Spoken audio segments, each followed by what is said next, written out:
Hello and welcome back. As music or sound is a crucial part of life and to some extent inevitable as well. So every processed audio signal needs a preamplifier to augment and process the signal for the next stages like loudspeakers and amplifiers without distorting it. So, in this video, we will delve into the realm of preamplifiers and basically make one on our own. So, let's get started.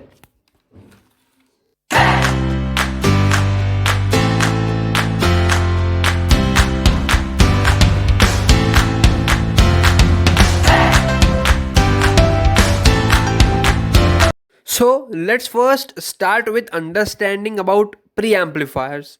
Preamplifiers or preamps are devices that convert weak electrical signals into strong output without distorting it. The block diagram of preamplifier looks something like this. So the input signal enters via a microphone or an audio jack in some other cases, passes through the high pass filter, then amplified via op amp or a transistor or in some cases MOSFETs, then passes through the low pass filter and to the load. But that's enough for the theory of preamplifiers. Now let's build one practically. Building one looks quite simple, but it includes some heavy mess and basic understanding of analog. Firstly, there is a biasing circuitry for the JFETs in the electret microphone. Oh, wait, we are heading ahead. Let's see a simplified schematic of an electret microphone. Electret microphones are very widely used nowadays and can be found everywhere. They include a JFET which acts as a buffer and even amplifies the signal, a capacitive plate and a diaphragm which changes the capacitance as per the intensity of the signal, and a biasing resistor for biasing the JFET in its conduction mode. We will talk about electret microphones in detail and we will open one in the next video. So let's get back to the preamplifier circuit and understand it in detail.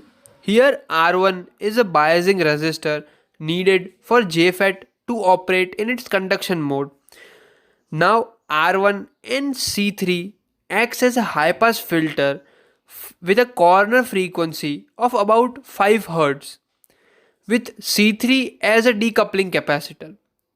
Now R2 and R1 determines the gain of an op amp, which in our case is 1 plus R2 by R1. R4 is the current limiting resistor and C5 and R6 acts as a low pass filter with a corner frequency of around 19 to 20 kHz. So this is the basic circuit as per the block diagram we have discussed about the preamplifier. So one thing we forgot were the biasing resistors R4 and R5, which are the most crucial components as they provide DC offset to the operational amplifier or op amp. And basically we are done. But what about component values?